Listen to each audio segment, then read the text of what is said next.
Carta aos Romanos, capítulo 11. A misericórdia de Deus para com Israel. Então eu pergunto, será que Deus rejeitou o seu próprio povo?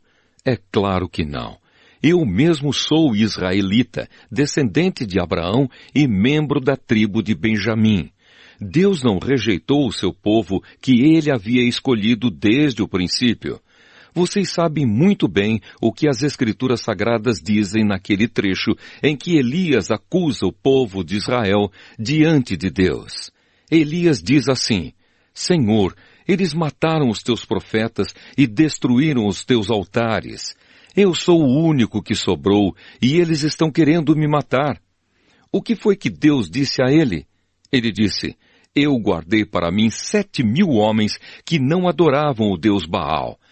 A mesma coisa também acontece agora, isto é, por causa da graça de Deus, ainda existe um pequeno número daqueles que ele escolheu. Essa escolha se baseia na graça de Deus e não no que eles fizeram. Porque se a escolha de Deus se baseasse no que as pessoas fazem, então a sua graça não seria verdadeira graça. E isso quer dizer que não foi o povo de Israel que encontrou o que estava procurando. Quem encontrou foi apenas um pequeno grupo que Deus escolheu. Os outros não quiseram ouvir o chamado de Deus. Como dizem as Escrituras Sagradas, Deus endureceu o coração e a mente deles. Deu-lhes olhos que não podem ver e ouvidos que não podem ouvir até o dia de hoje.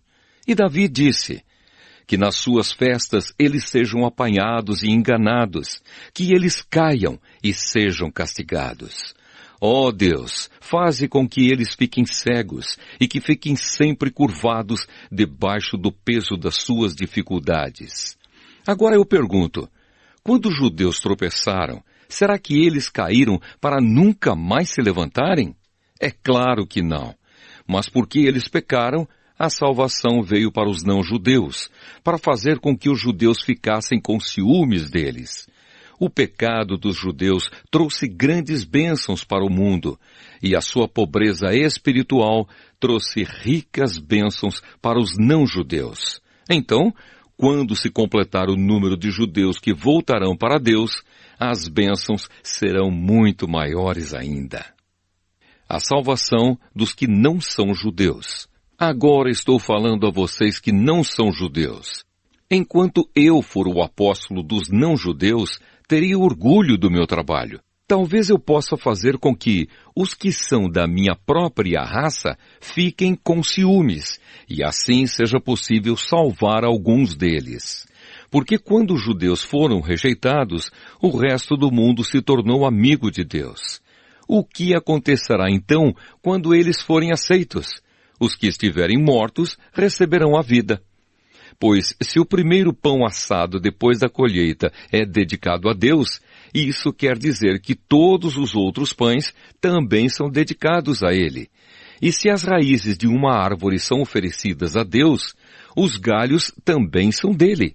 Alguns galhos da oliveira cultivada foram quebrados, e um galho de oliveira brava foi enxertado nela. Pois vocês, os não-judeus, são como aquela oliveira brava, e agora tomam parte na força e na riqueza espiritual dos judeus.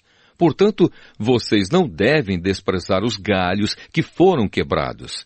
Como é que vocês podem estar orgulhosos? Vocês são somente galhos, não são vocês que sustentam a raiz. É a raiz que sustenta vocês. Porém, vocês dirão, sim, mas os galhos foram quebrados a fim de darem lugar para nós. Isso é verdade. Mas lembrem que eles foram quebrados porque não creram. No entanto, vocês continuam na oliveira porque creem. E não tenham orgulho disso. Pelo contrário, tenham medo. Se Deus não deixou de castigar os judeus, que são como galhos naturais, vocês acham que Ele vai deixar de castigar vocês? Vejam como Deus é bom e também é duro. Ele é duro para os que caíram e bom para vocês, se continuarem sempre confiando na bondade dele. Senão, vocês também serão cortados. E se os judeus abandonarem a sua descrença, serão enxertados na oliveira cultivada, pois Deus pode enxertá-los de novo. Vocês, os não-judeus, são como aquele galho de oliveira brava que foi cortado e enxertado contra a natureza na oliveira cultivada. Os judeus são como essa oliveira cultivada. Portanto, para Deus, será muito mais fácil enxertar de novo na própria árvore deles esses galhos quebrados. A bondade de Deus para com todos. Meus irmãos, quero que vocês conheçam uma verdade secreta, para que não pensem que são muito sábios. A verdade é esta: a teimosia do povo de Israel não durará para sempre, mas somente até que o número completo de não-judeus venha para Deus. É assim que todo o povo de Israel será salvo, como dizem as Escrituras Sagradas. O Redentor virá de Sião e tirará toda a maldade dos descendentes de Jacó. Eu, o Senhor, farei esta aliança com eles, quando tirar os seus pecados. Os judeus rejeitaram o Evangelho e por isso são inimigos de Deus para o bem de vocês, os não-judeus. Mas pela escolha de Deus, eles são amigos dele por causa dos patriarcas. Porque Deus não muda de ideia a respeito de quem ele escolhe e abençoa.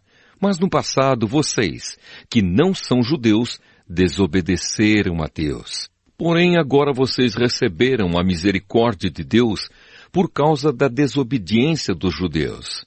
Assim, por causa da misericórdia que vocês receberam, os judeus agora desobedecem a Deus para que eles também possam receber agora a misericórdia dele.